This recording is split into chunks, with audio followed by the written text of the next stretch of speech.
Hello, this is the luckiest maths teacher in the world. Thank you so much for tuning into this video in which we will use the angle sum and difference formula to solve numerical problems. So here we have a value of sine theta and cos alpha.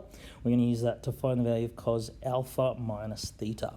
So using the angle sum and difference formula for cos, it's cos of the first times cos of the second. Just need to be a bit careful with cos. If it's a minus in the brackets, then it's a plus between the two terms.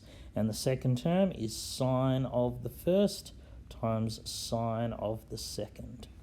So we already know cos alpha and sine theta. We just need to find these two, and then we'll be able to easily calculate this value. So let's find cos of theta. Now, using the Pythagorean identity, sine squared theta plus cos squared theta equals 1, we can use this formula. Cos theta equals 1 minus the square root of sine squared theta. So if I put square root of 1 minus 20 over 29 squared, I get 21 over 29.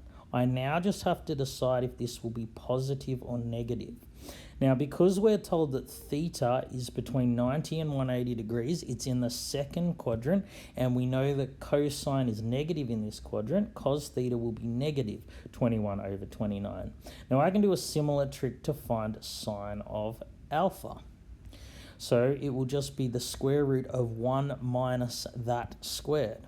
So if I do that on my calculator, I get 7 over 25. I now have to decide whether this is positive or negative.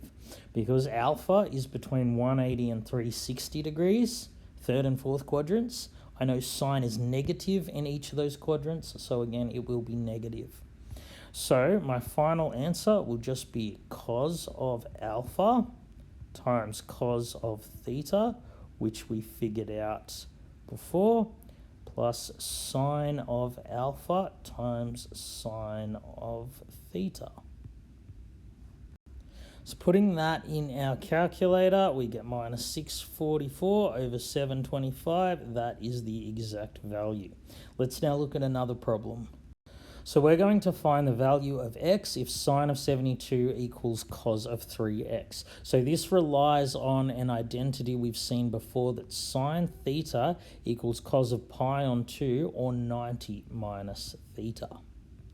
So what that means here is if theta is 72, we have 72 is equal to 90 minus 3x. In other words, minus 3x is equal to negative 18, and x must be equal to 6. So sine of 72 equals cos of 18 because of this identity. Let's now look at one more problem. So we can also use angle sum and difference identities to solve equations like this. So let's go ahead and solve this equation.